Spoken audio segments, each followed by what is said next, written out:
Okay, hear me out. Fresh level 1 character, clan tier 0, and you've been banished to the outskirts in the world's dumpiest castle. Oh, and everyone hates you and wants nothing more than to take said castle from you. Hey, hello, howdy, how you doing? I'm ThatGuyPredz, and this is the story of how one man beat the odds, started with one castle, and turned it into an empire. Meet our protagonist, Bannerlord, John Bannerlord. Oh my god, this sucks. He's a handsome lad with a sick moustache. There's only one problem. Everyone hates his guts. There was a bit of a predicament in a hardcore WoW server where he used all of his mana and ran away, leaving the team to die, and the world never forgave him for that. So how does this all work? Great question, thanks for asking. I'm starting out in what I consider to be the most out-of-the-way castle in the game. There's only one way in or out, effectively locking me back here. On top of that, everyone is at war with each other. Every kingdom is at war, every minor faction is at war. It's all-out chaos in Calradia. The goal here isn't for world domination, as one would think, but rather to build a sustainable empire before I get too bored with the monotony that comes with late-game Bannerlord. Now, obviously, the hardest part is surviving the beginning here. I don't have any renown, I'm clan tier 0, no companions, nothing.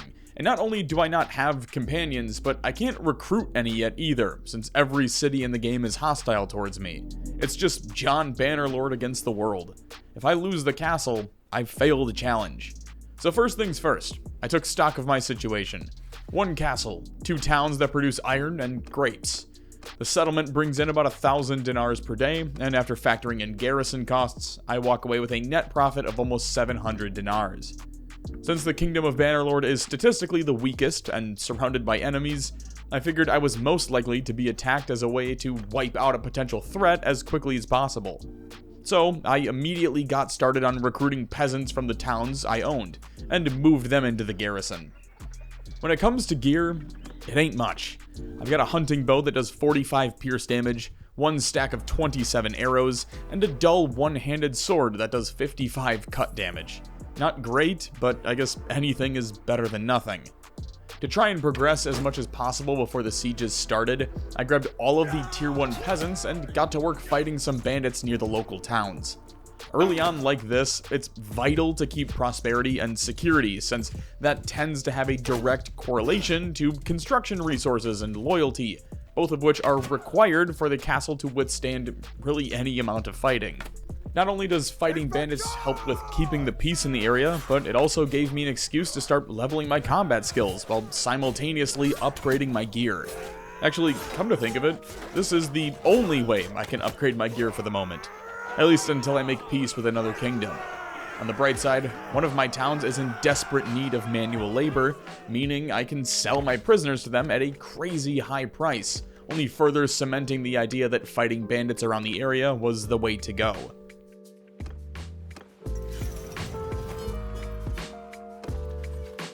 You got a problem? My first semi-dangerous task came in the form of clearing a mountain bandit hideout.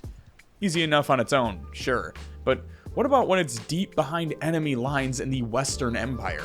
Now, for whatever reason, it's still within close enough proximity that I was getting a -2 security debuff on my settlements, meaning it'd have to be dealt with. So, I pushed through the front lines and managed to reach the camp that night.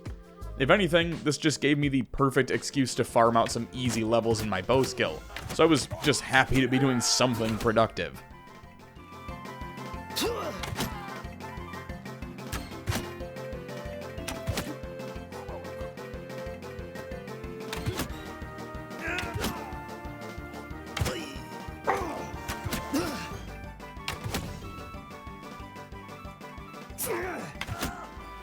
After taking out the guards, I took on the bandit leader in a 1v1 with the sole premise of taking the rest of his men prisoner, just so that I could sell them to my town for manual labor, effectively killing 2 birds with 1 stone. And you know what? I'll take that result.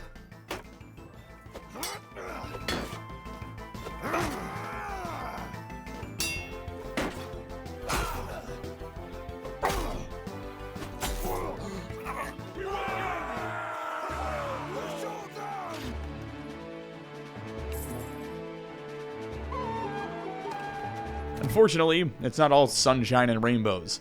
Once the Western Empire realized that they could just brute force me, they began raiding my towns constantly, and I couldn't really do anything about it. Kinda hard to fight back when you're outnumbered nearly 4 to 1 with peasants and pitchforks.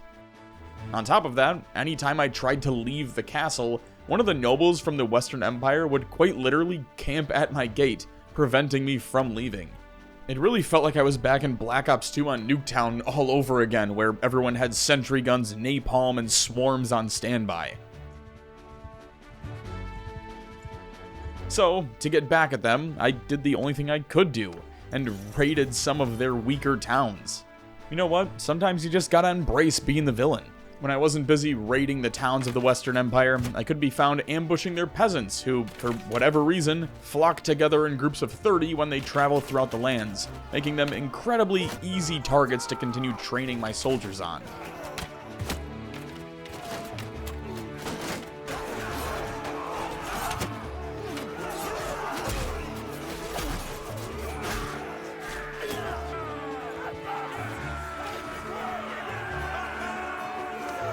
This continued for several days, with John Bannerlord successfully pulling off counter-raids on nearby villages, slaughtering any peasant groups caught out in the open, stashing food at the castle, and continuing to stockpile soldiers inside the garrison. The playthrough so far was rough. It felt like I was just scraping to get by. That was, until the first siege came through. Evidently, the Western Empire has had enough of my bullshit, and sent a small army of a few hundred men to my castle. Here's how that went.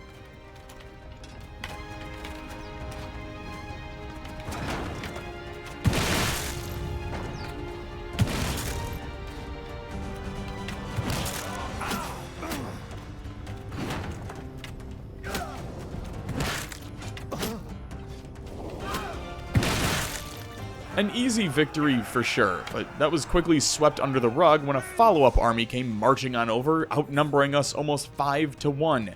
Which then begs the question, why didn't the first army just wait 2 days for this one to roll up? Surely they would have won. Anyway, shout out catapults.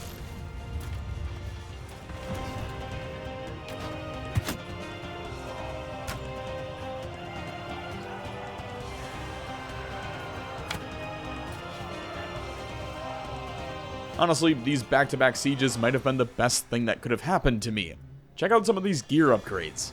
Not to mention all of the money I stand to make once I sell all of the extra junk, and that's without even mentioning the 139 levels in engineering from building and using all of those catapults. I'm also Clan Tier 1 now from winning both of those, bringing my total party size up to over 70. With my newfound war party, I was able to swap out the best soldiers within the garrison before heading out to clean up the remaining parties in the area. You know, you'd think wiping out 2 armies and then cleaning up the stragglers would have at least a minimal impact on the war effort, but no.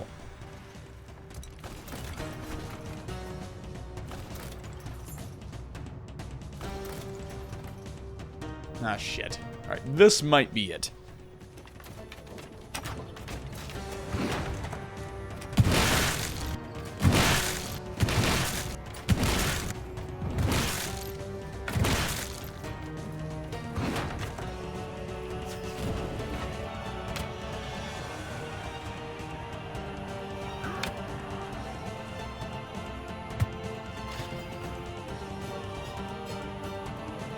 I do really love how they just keep throwing themselves at me one army at a time though. Like, imagine if they just grouped up into one big-ass army instead of smaller armies of 200 to 600 men. This fight was over before it started. There's no way you're ever gonna take a castle with an almost 1-to-1 ratio. On the bright side, it's fantastic for making me rich. The counter to that? They keep raiding my fucking towns, which means they aren't making enough money for me to sell that excess gear back to them.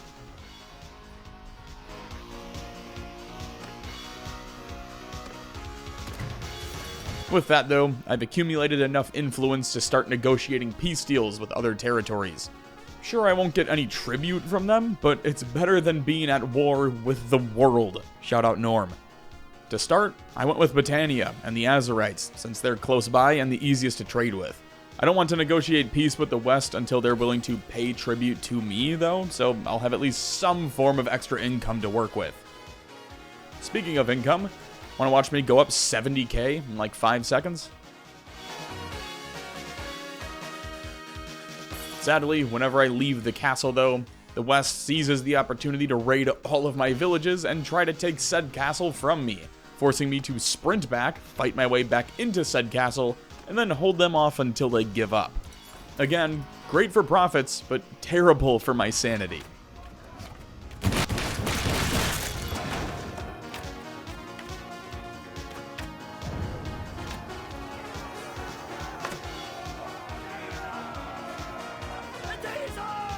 Whenever I could find a moment of peace to myself, I'd run out and scoop up any new recruits, only to throw them into the garrison to continue to bolster my numbers up on the walls.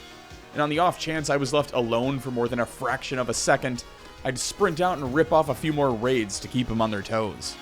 In the process of doing that, I managed to reach Clan Tier 2, allowing me to lead parties of up to 100 men out in the field. It's crazy to see how easy it can be to snowball if you can just stack together a few successful defenses. But I'm not complaining. Hell, throw aside party size and money. Look at how far we've come just from troop tier. It's a lot more enjoyable when your men can actually, fight back and have armor instead of pitchforks and tattered clothing. Along with all of these massive upgrades came the Western Empire's desire to negotiate peace. Sure, it might have cost 100 influence to pull off, but I think the trade-off was worth it, considering they now have to pay me money and call off the constant sieges. Next step is to bring on several companions. I need more parties patrolling the area. A surgeon for my party, and a scout or a steward would also be a nice bonus. Except for the fact that no one likes to hang out in the Western Empire taverns. It's kind of like the Wyoming of kingdoms, where they're probably pretty nice to drive through, but you keep the doors locked and don't stop until you get where you're going. Thankfully, I found an outcast in the desert talking to burning bushes. He's got 90 steward, which is higher than mine, so welcome to the team, Gooser. Time for a tactician for an extra party. Tuval the Grey Falcon has 90 in tactics, so I'm just gonna hope that's good enough. In the middle of my recruiting escapades, the Southern Empire also negotiated peace with me, offering to give me almost 200 dinars per day. Now, keep in mind, I never so much as saw a single soldier from them, let alone raided or sieged against them, and they're just like, hey, you want some money? Anyway, back to recruitment. I found a medic in one of the Southern Empire cities, which means I really only need more tacticians or leaders to build up support for future armies. That'll all come in time though. Since I'm only clan tier 2, I can only have one other party in the clan, which is still an extra 50 soldiers in a battle. Cue another peace deal, this time with Sturgia. They're paying me 260 dinars per day to stay on my side of Calradia while they stay in the snow. Now, it's time to go on the offensive a bit and start poking into the Vlandians. With a larger war party, I feel much more comfortable simulating battles, leveling up my tactics skill, which is imperative for the late game. I can also just let these guys go after, instead of taking them prisoner, further boosting relations with them and setting myself up to start poaching nobles in a few years. Well, unless you accidentally spear one of them in a simulated battle.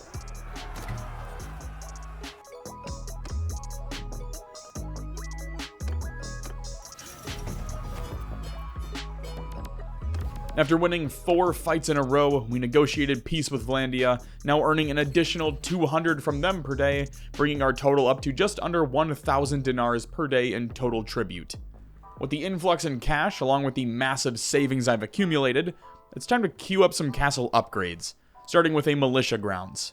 From there, we'll upgrade the fairgrounds for more loyalty, then the barracks, and finally, the walls. To help speed up production, I also threw in 25k into the reserve, which gives an additional 20 construction.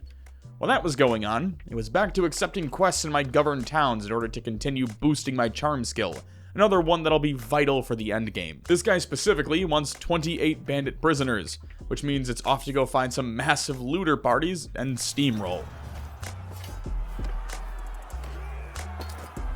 You best back off.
With no more quests to complete in my governed towns, I headed to a nearby city to reset my healer's medicine badges, opting to better serve the party rather than the individual.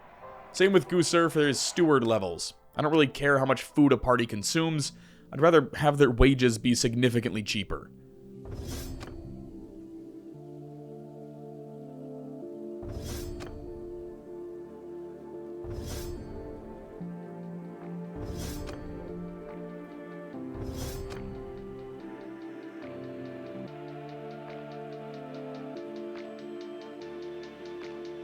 Later that same year, while I was in the process of farming cows to bring back to my towns, the West declared war on me. Again. This time, though, I'm ready for it. Well, not right now. I'm kind of caught with my pants down at the moment, but let me get rid of these cows. Alright. Now we ball. Shit. Wasn't expecting that. Kind of shocked to see them finally figure out this was a method. Alright, let's give it a go.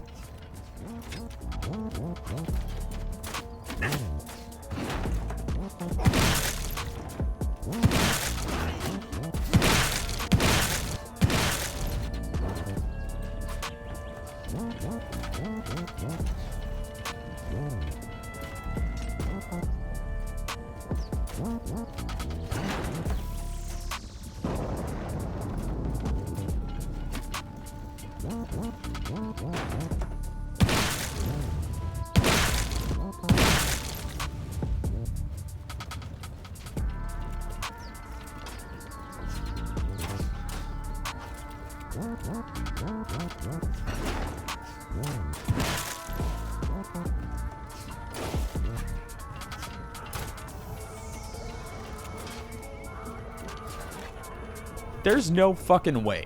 I honestly, I don't even have words.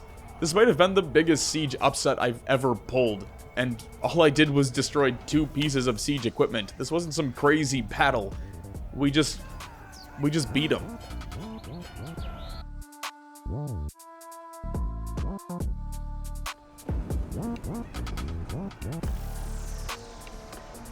After imprisoning 9 highly touted nobles, including the king of the Western Empire, Gyarios, I pushed out and eliminated the remaining forces of the attacking party. With this massive army now either lying dead in the grass or safely locked away underneath the castle, I achieved Clan Tier 3, boosting my party size and opening a second party slot for another companion to take. Outside of that, I tried to recruit my new prisoners, only to be told I'm not rich enough or friendly enough for them to change sides. So they can just rot. As for the other nobles busy pillaging my towns, I'll slaughter their forces, but they're free to walk away.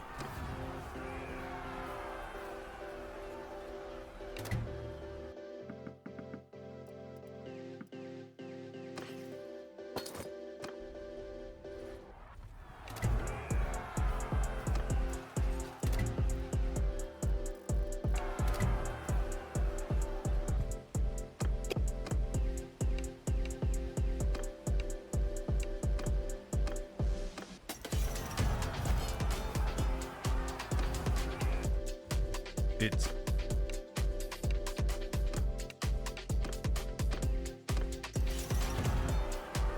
enough.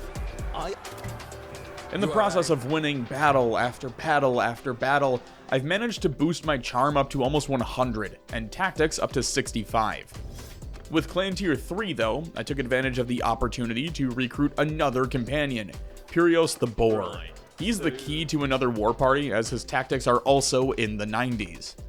Now that I have 2 companions with their own war parties, I can recruit them to my army for free, and finally go on the offensive. No, I don't mean raid a few towns offensive. More along the lines of sieging a massive port city offensive. They outnumber you, what are you doing? Great point, voices in my head, but allow me to demonstrate the art of starving your enemy. Once you siege a city, there is a food supply for said city, and also for your army. Once the food supply that you can check by staring at that little food icon in the top center of your screen, but once that reaches 0, their garrison will begin bleeding troops. Not the militiamen, but those guys suck anyway. What you really want to focus on is that garrison number, because once that reaches 0, only their militia and any noble party left trapped behind the walls remain. And speaking of walls, Shout out trebuchets. So now, with no walls, no defenses, and no garrison, this beautiful city is left completely open to attack, with none other than literal peasants left to defend the remains. Let's check in on how that's going.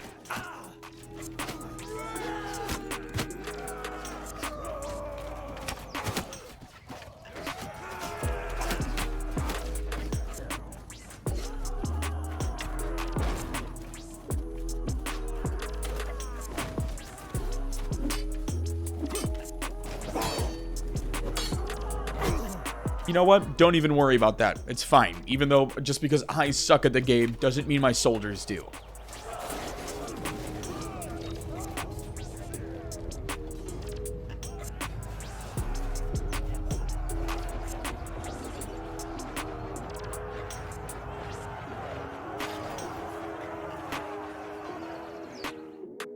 And just like that, we've outgrown our shitty hidden castle and have fully occupied our first city. Not to keep on stacking wins, but immediately after taking the city, the Western Empire begged for peace, and I walked away with an additional 500 dinars per day in compensation. Now comes my favorite part. Bulk selling all of the spoils of war.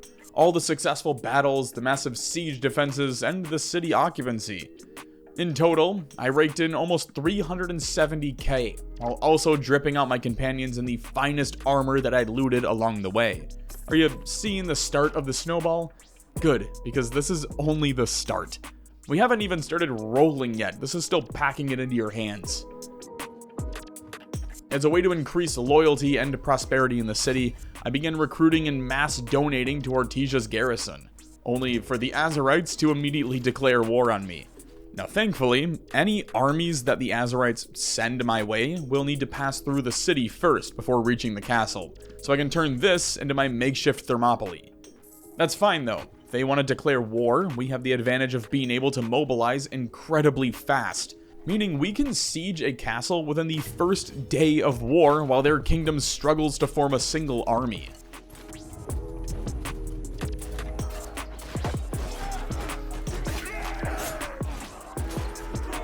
Well, that was easy. Let's do another.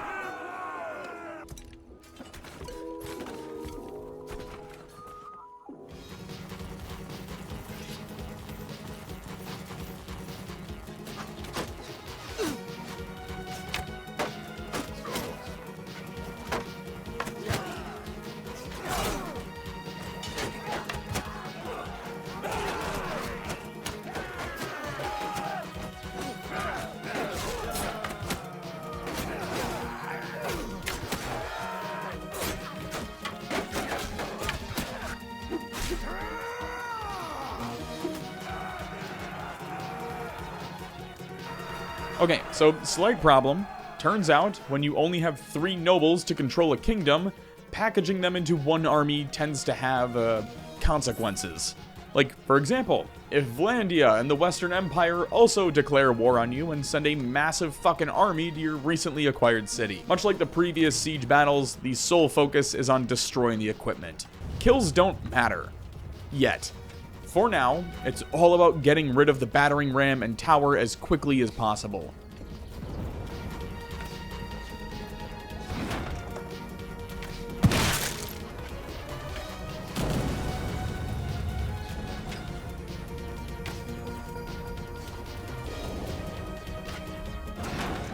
With both siege weapons destroyed, the attackers are left with 2 ladders on one singular wall, allowing us to funnel them into a massive pile just waiting around for their turn to take a spear to the face. So while they climbed to their deaths, I started grabbing all of the extra stones lying around and yeeting them into the crowd until finally, after almost 10 minutes of trying and failing, the Western Empire broke and retreated from the walls.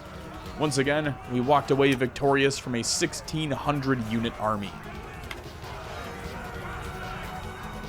I love how Vlandia was just sitting back and patiently waiting for their turn, with 1,200 less soldiers. Love it. That's what I thought. Oh good, they came back. Lovely. Now, to prevent them from assaulting the town before all my catapults were built, I called for an ambush on their siege camp with the goal of destroying their equipment in order to buy us some more time.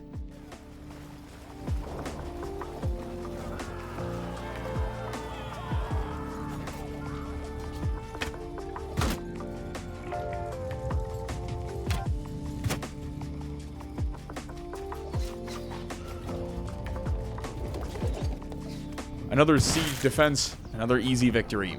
You'd think they would learn by now, but no, they just keep throwing bodies directly into balls of fire. Whatever, I'm not gonna complain over it. Hell, it's already helped skyrocket me to clan tier 4.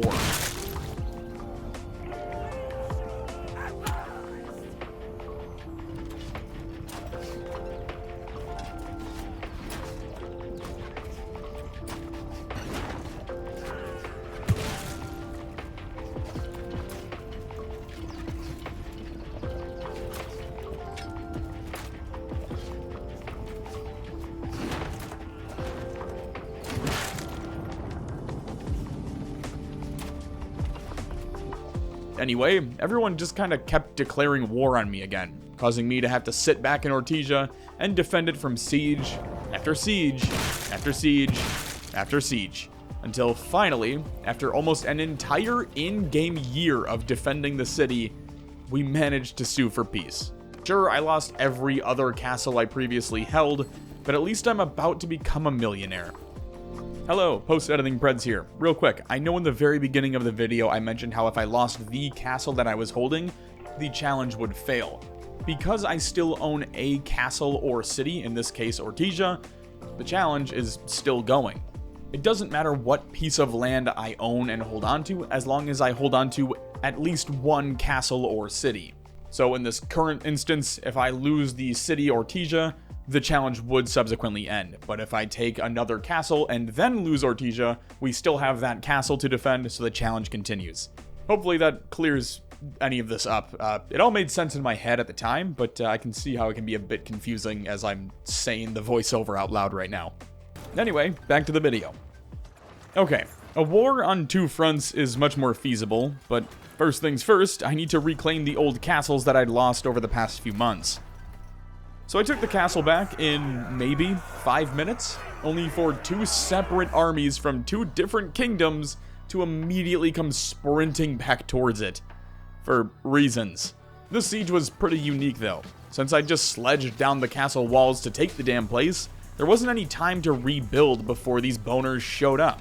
So the strategy of just destroy the siege equipment simply won't be enough because, well, they're just not using any siege equipment. So while it is a 1-3 battle of attrition, we do have one secret weapon. Rocks. They're minerals. You know what? Fine. If they want to be dicks about it, I'm just gonna go after another one of their cities. Never mind. This video is just gonna be like 90% siege battles, isn't it? I guess on the bright side, it helps me get rich and check out those relation boosts. Trying to keep a positive spin on this. This sucks. Okay, third time's the charm, right? I just want a castle. At least then I'd be breaking even on properties. Since most of the fighting took place in tight corridors that I couldn't get into, I was forced to explore different avenues of leading my men and keeping morale high. So, I settled on dancing to the YMCA while they sacrificed themselves for my personal gain. Once again, as soon as the castle was reclaimed, it was besieged by an attacking enemy. I think the big holdup right now is that I'm spending all of my time letting all of the nobles go just to keep gaining relationship points with them, instead of locking them in like a moldy cell to prevent them from joining up with an army right away. But when I let them go, they do just that. They join up with another army, rebuild, and they're right back within days. Also, doesn't help that this castle fucking sucks to defend because you can't even land a shot on the battering ram since it spawns on top of the fucking base half the time. Same with the siege tower, but that begs the question, why the fuck did they need a siege tower? Both of the walls were destroyed. And why are you only fighting on one side at a time? Why not bum rush both openings while you break down the front gate? What is even happening here?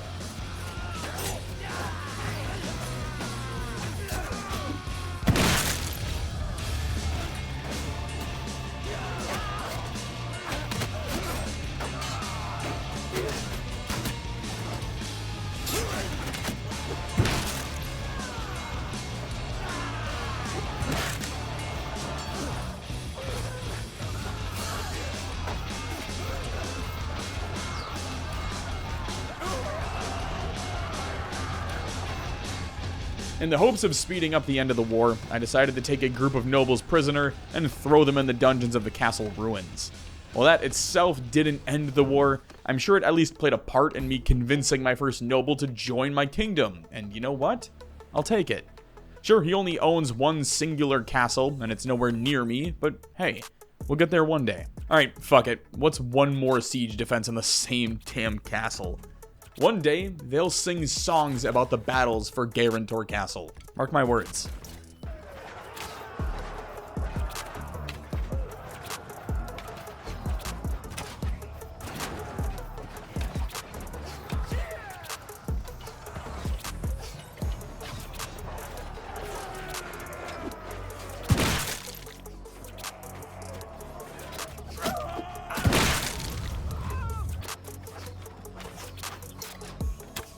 Alright, more prisoners to talk to. Time to pull off the old tried and true US method and negotiate with terrorists. And that's exactly why we don't do that. The fuck you mean you're happy? You're in prison! While this wasn't the perfect ending that I'd hoped for, I did manage to negotiate peace with both Avlandia and the Western Empire.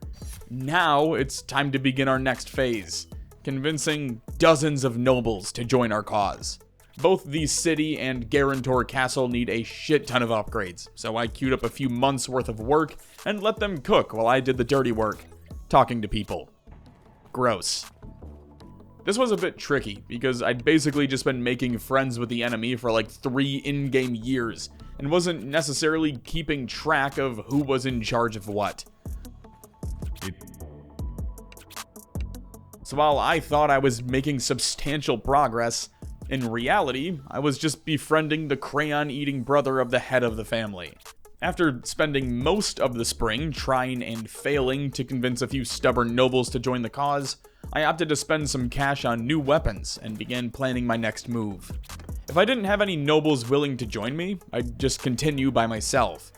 Meet Unthric the Brave. He's kinda ass, but he's only 21 and has a lot of potential if he can win a few fights. But most importantly, he can bring over 80 men into battle right now. That's 80 more than we previously could. Anyway, while we wait for him to fight some bandits, I turned my attention back towards Ortesia and Guarantor, helping the citizens there with some petty quests, such as escorting merchant caravans. If you don't know, any disputes like that cause security to drop, which will then have a negative impact on prosperity and loyalty, both of which are needed to boost construction and continue growing the towns and city. It's almost time for the big push. There's just a few things I need to take care of first.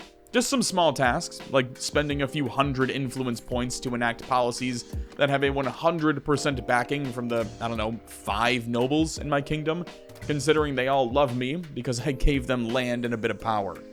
These include new kingdom policies such as feudal inheritance, castle charters, and sacred majesty, granting John Bannerlord tons of daily influence while costing him nothing in return.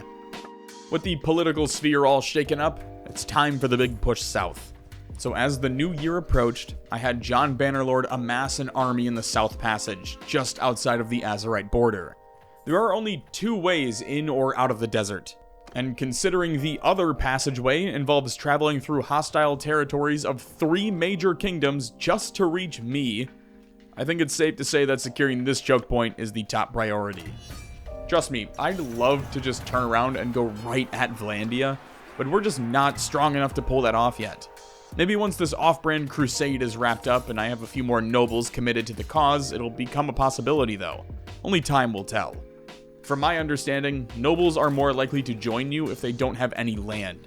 So if we just, take it from them, we can then offer to gift it back to them after slaughtering all of their men, and they're all like, oh my god, that's so kind of you to do that, thank you. And you're like, yeah, I know, thanks, I'm a good guy.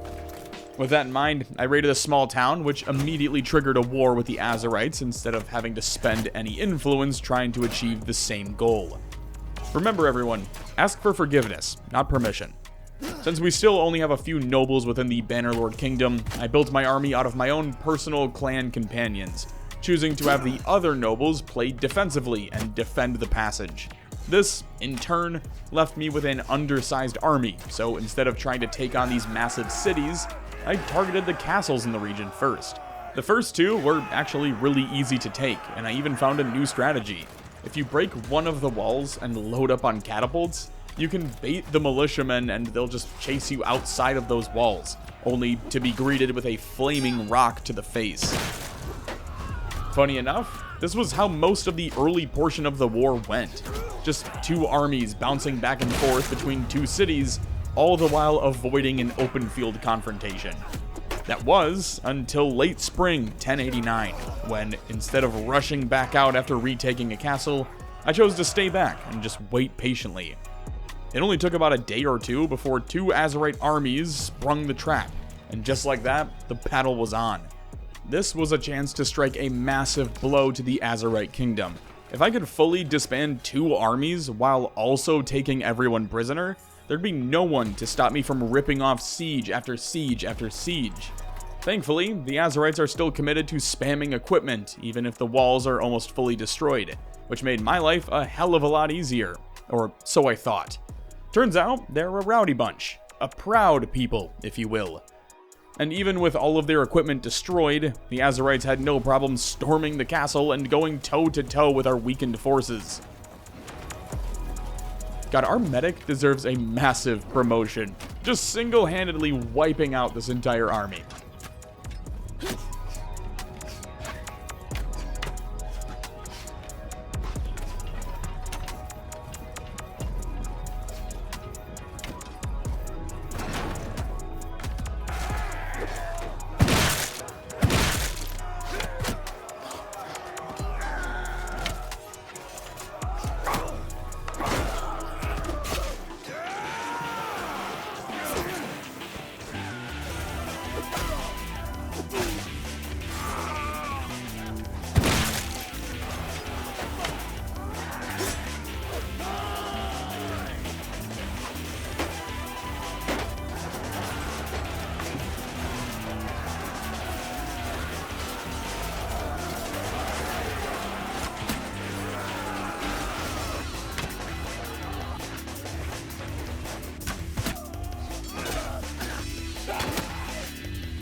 It would take over 20 minutes and an epic last stand of a few garrisoned men, but somehow, some way, we pulled it off.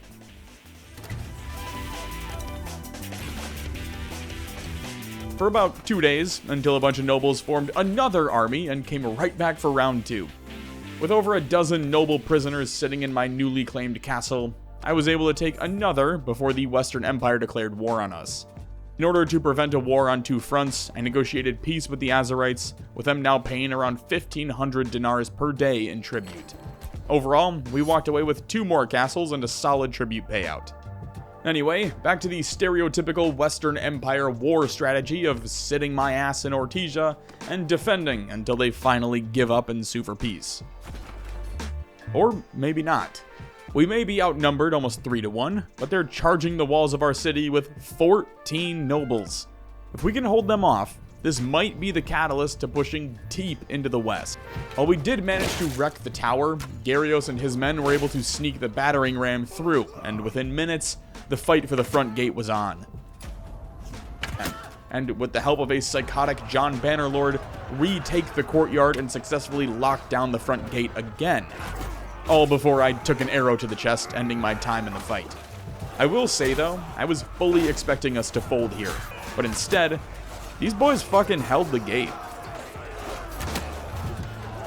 They do still have 2 ladders to scale the walls, but thank God for shitty AI, because they couldn't decide between the ladders or the front gate, resulting in hundreds of soldiers just pinballing back and forth between the two, giving my crossbowmen very easy jobs.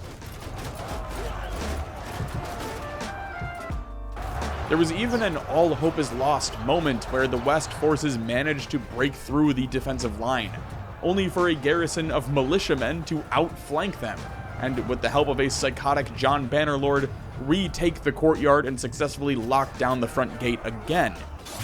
I will say though, I was fully expecting us to fold here, but instead, these boys fucking held the gate.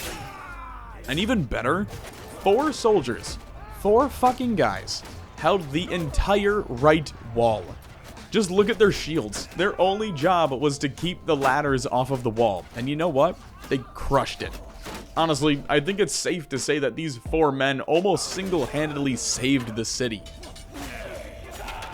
You could even tell when the Empire started running out of men, because all of a sudden you just get these massive floods of like 150, 200 Imperial recruits going up against palace guards at the gate. The equivalent of those high septum dorks trying to fight the zombified mountain in Game of Thrones. It may have cost us 600 men, but by the end of the battle, 1,600 Western soldiers lie dead in the grass. The walls of Ortesia stood tall, and our dungeon has filled with some of the highest ranking nobles of the West, including the self-proclaimed king. The only downside was the fact that I lost one of my companions during the siege. While I can't replace an expert tactician, I can recruit a horse thief to kind of fill the role. Now, we go on the offensive, starting with an open field battle.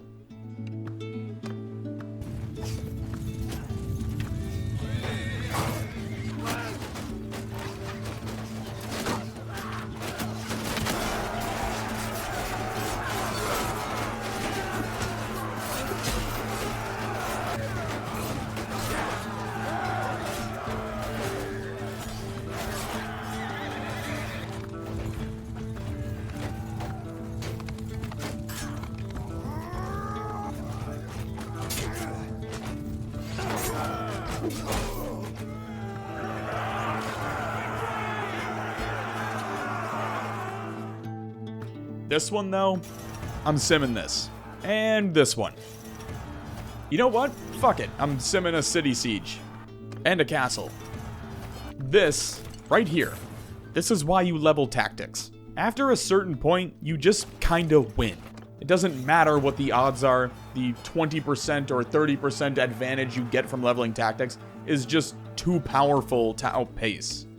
Also, a good warning to save time, because this has been a good 14 to 16 hours of grinding at this point in the video, I'm just going to start simming a lot more siege assaults because they're starting to get a bit tedious. The defenses, though, I'm playing all of those.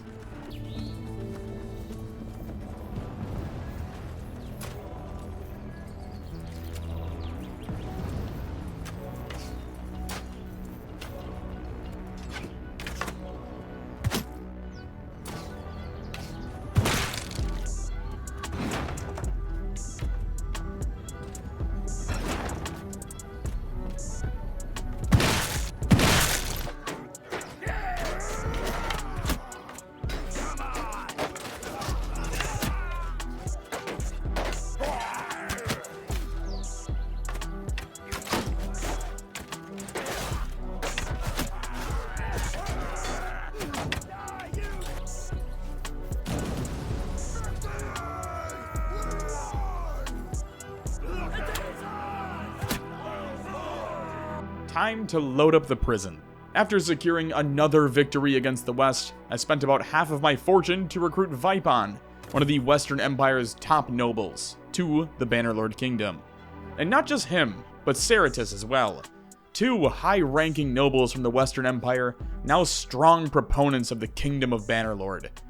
Those were the big two though, so with most of their land under my control, along with all of their nobles locked behind bars, the West sued for peace, opting to pay us over 2,000 dinars per day in tribute. Now, it's time to go sell all of that gear I've been collecting and see just how quickly I can rebuild my fortune. Never mind. First things first, I want my starter castle back. Fuck the Vlandians.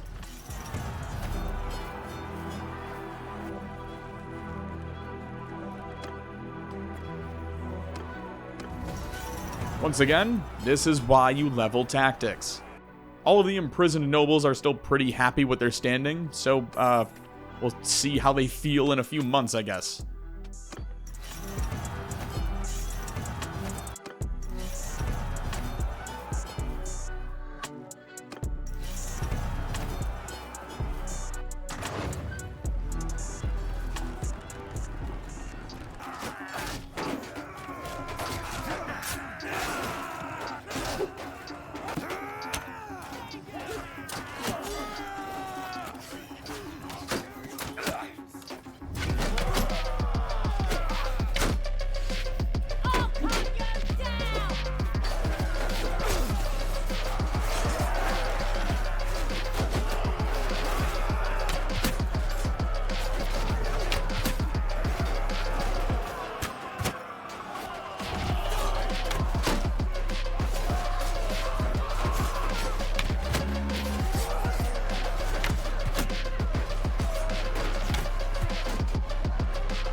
Do you know how embarrassing it has to be to amass an army with a numbers advantage, attack a sieging party, lose, and then have some of the nobles leading the army switch sides?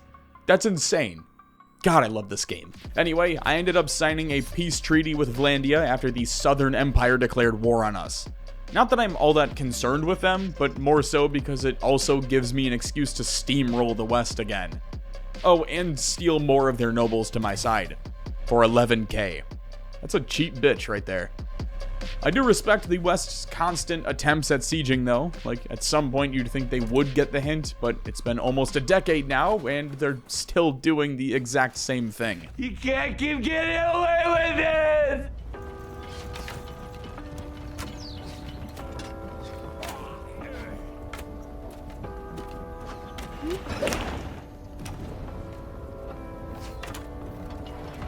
Nice shot!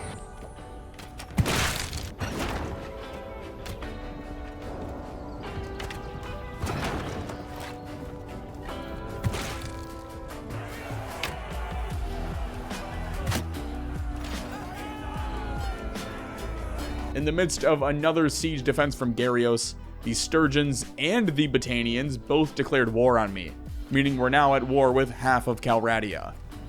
Thankfully, I'm only sharing borders with two of them, so I'll worry about the West and Batania first, and then focus on the Southern or the Sturgeons if they ever make it through enemy territory to reach my front door. Until then, my focus is on Gyrios. Of course, I say that and then immediately get to face off against the Batanians for the first time this playthrough.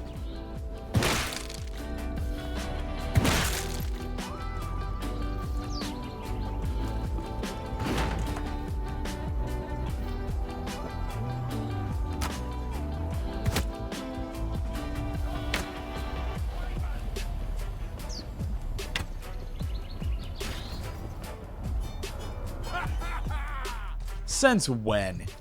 Considering Sturgia just walked through Batania, I decided to sue for peace, paying 200 dinars per day in tribute just to clear the table a bit. With that, it's time to defend the exact same city from a bunch of pissed off wannabe Vikings.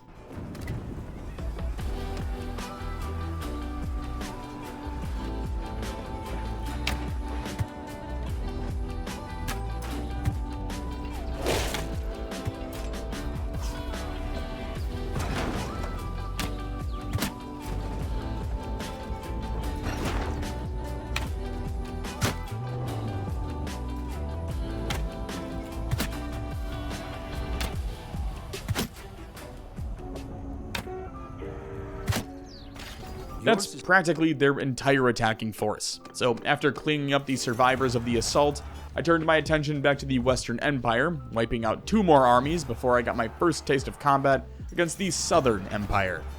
What I've learned from them is, well, they seem to siege purely off of vibes.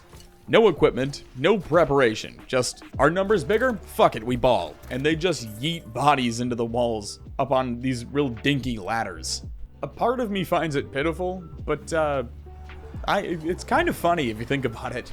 You gotta respect them for at least trying.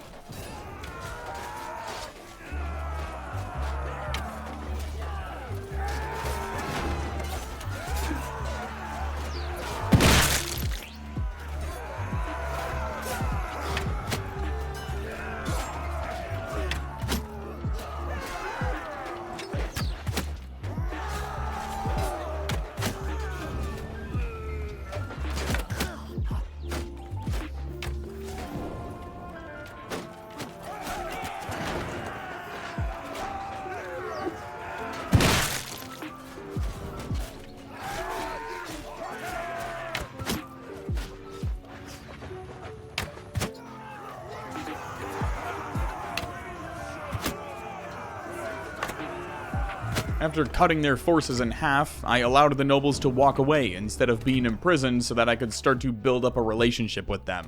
It's only a matter of time before we're going to be face to face again, and I want to make sure that I can leech as many as possible when that time comes. But until then, it's time to clear out the Western Empire, starting with their cities. Just kidding, they offered to pay me to not do that, so we wait. And while we wait, how about peace with the South? At least, we still have Sturgia to beat up on. But this was basically my life for the next several months. We're kind of just at that point in a regular playthrough where it just becomes the exact same thing over and over again. Build an army, target a nation, start sieging their cities, simulate the battles. I did choose Vlandia this time because they felt like the biggest threat to me, at least in terms of constantly declaring war. Them and the Western Empire at the top of the list, but I'm paying Vlandia, so they're my first target. In total, we took 4 cities and 3 castles from them all within the span of a month, before suing for peace and turning south to wipe out the Azerites. And the cycle repeats. At this point though, I think it's safe to call this challenge completed. There isn't really a way I lose any castles or cities unless I just stop playing and leave my computer running overnight. Will I revisit this playthrough at some point? I don't know, maybe. I've already done the whole Conquering Calradia arc, and the condensed version of that was like 14 hours. I'm about 25 hours into this playthrough, and like I said a bit ago, this is all just very repetitive. So, until next time, John Bannerlord shall sit atop his throne in the same castle that started it all, having earned his respect back. During this mini-challenge attempt, John Bannerlord has racked in over 2,700 regular kills, 46 hero kills, 62 mercenaries, and 26 bandits. We've gone from clan tier 0 to 5, and our kingdom has grown from 1 castle to a mix of 16 castles and cities. Here's what the skill sheet looks like as well. First time I think I've ever hit 250 for leadership, but if you only take one thing away from this playthrough, level tactics. Thank you all so much for watching. While I do love Bannerlord, once we get to the point of simming every battle in the game, I start to lose interest. And with the challenge having been completed, I think it's time to move on to something new. A very special thank you to my YouTube members and Patreon supporters who make it possible for me to take my time with the longer videos. You can join for as little as $1 a month and unlock an entire catalog of over 50 exclusive videos and streams, early access to future videos, and just a ton of other shit. I'm also streaming on Twitch Mondays, Wednesdays, and Fridays if that's something you're into. If not, I also trim down each of those VODs and upload them over on the second channel, both of which are linked in the description. Okay, enough plugs. I'm gonna get out of here. I appreciate you all. Go call a loved one, and thanks for stopping by.